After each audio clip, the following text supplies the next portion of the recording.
Well, hello there, Dr. Kara of KH Evolution. And today I want to talk to you about the latest episode of the podcast, episode 9. And it talks about frequencies and using frequencies to come to understand what the body needs for support in order to really heal itself or come back into balance. And Albert Einstein actually is the person who said that the medicine of the future will include frequencies. It will be a medicine of frequencies.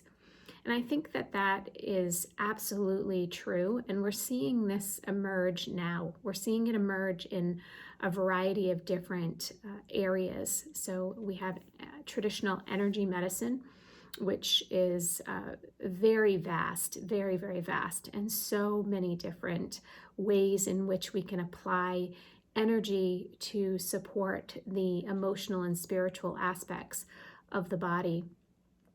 But over the past 20 years in my practice, one thing that I decided to play with and practice with is applying resonances or frequencies to different areas of the body that were out of balance, and then look for the frequency match in the tools that I had in my toolbox to find what would bring resolution.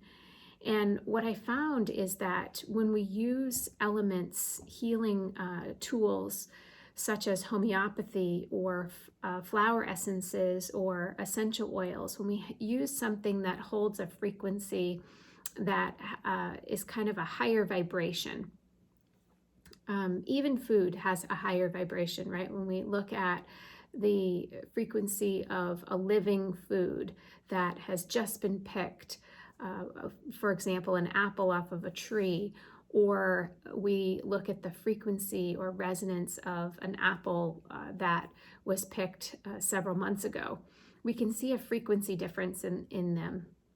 In terms of the vitality and energy and the momentum in which that product will provide support to the body.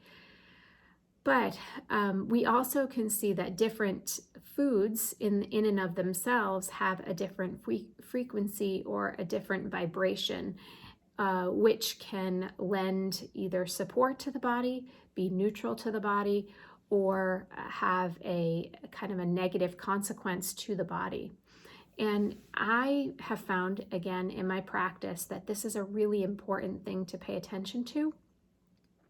Before I understood anything about frequencies or energy, and I was practicing with consulting and helping people to determine what to eat and what to use for nutrition supplements, for example, I was getting results, but not to the extent and the speed at which I could get results when I started to look at the frequency. I started to look at perhaps patterns and sequences underneath what was part of the intellectual process of what was happening. So by teaming the knowledge of anatomy and physiology with the knowledge and understanding of frequency and resonance, and then standing in a space where you can feel, sense, or understand the resonance from the heart center versus the head center, made all the difference in the world. And it really helps to accelerate the healing process in two different ways. One is it helps to speed up the healing process. And the second is that it helps to kind of uncover or peel back the layers of the incongruence that the body has been holding, probably long term. In most situations, I found that it was holding incongruence long term. And that makes perfect sense, really, because when we look at using prescription medications or perhaps even over-the-counter medications, we look at dulling the senses with those products, which needs to happen from time to time, but it shouldn't be our first line of approach.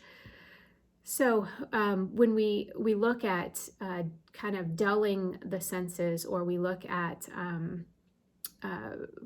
when we look at adjusting something outside of the root cause, which is often what happens when we take, for example, an ibuprofen or an aspirin, we're not peeling back a layer that is adding to the incongruence in the body. What we're doing is we're covering it up temporarily, or we're putting, we're using, it's like a duct tape solution, I like to call it, because it's really not a permanent solution. And we didn't resolve the root of what is really bringing or manifesting the imbalance in the body. So when we get back to frequency, that imbalance in the body holds a particular frequency. And the frequency comes from a lot of different aspects, right? It's simple yet complex. So the frequency is made up of pretty much all aspects of the being, right? It's made up of the physical aspects, the emotional, the mental, and the spiritual.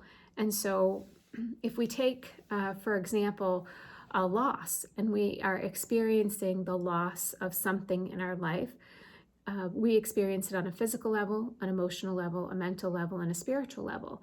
And if we're only addressing one aspect of how we are processing that loss, those residual aspects that were not resolved are going to stay as a frequency in our field. And our frequency is what attracts things into us. It's what attracts our experiences, health or illness. It attracts in people that we need to, that will support us in learning our lessons and have those, opportunities that come up. So if we don't fully resolve the imbalanced frequency, then we are still attracting in aspects of that imbalance. And so when we have something, a tool such as an essential oil that holds a really interesting and dynamic vibration to it, or when we have homeopathy, we use homeopathic remedies to address certain aspects, we have the opportunity at our hands to impact different layers, different aspects of a situation. And we start to unravel or unwind, or again, peel back the layers.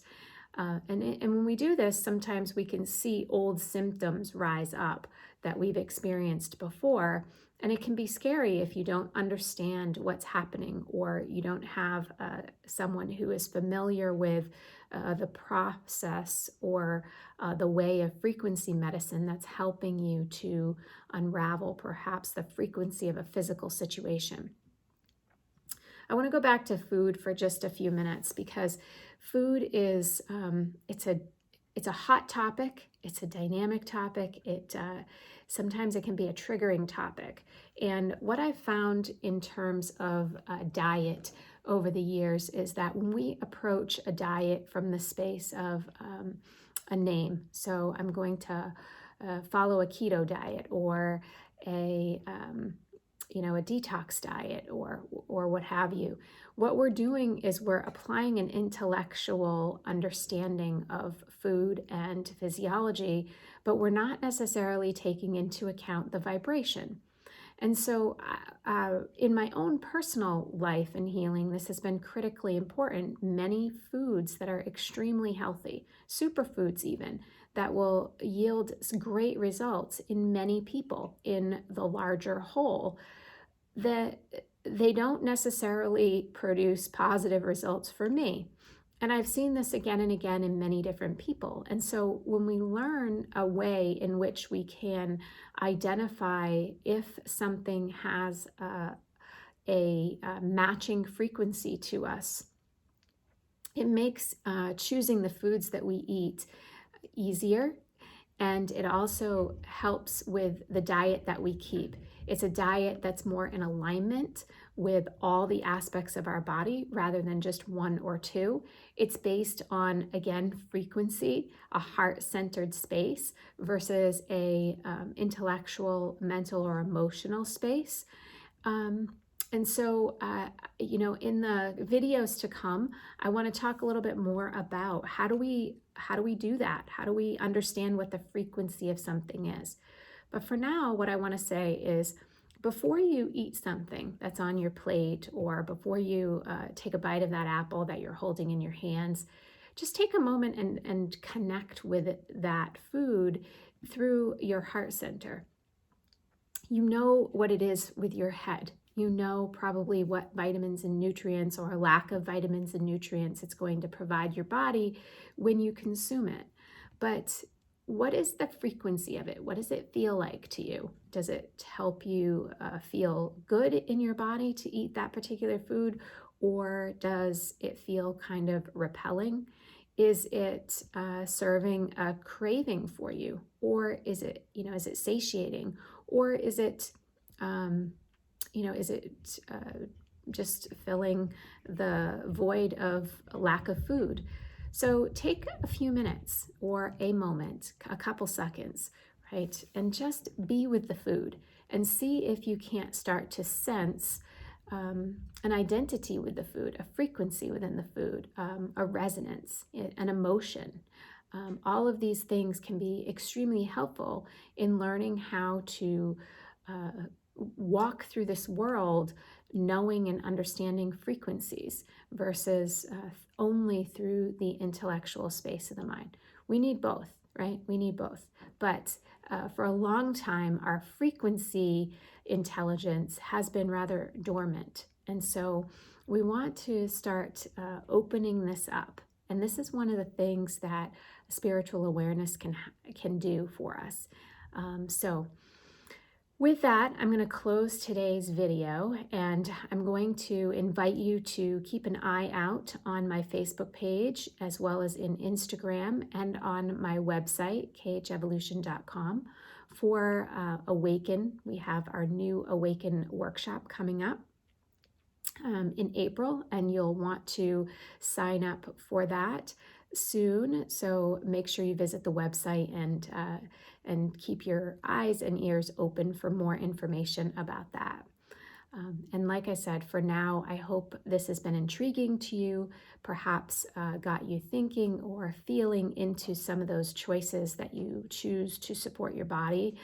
And there'll be more to come. So be well and have a great rest of your day, wherever it is and wherever you may be. Take care.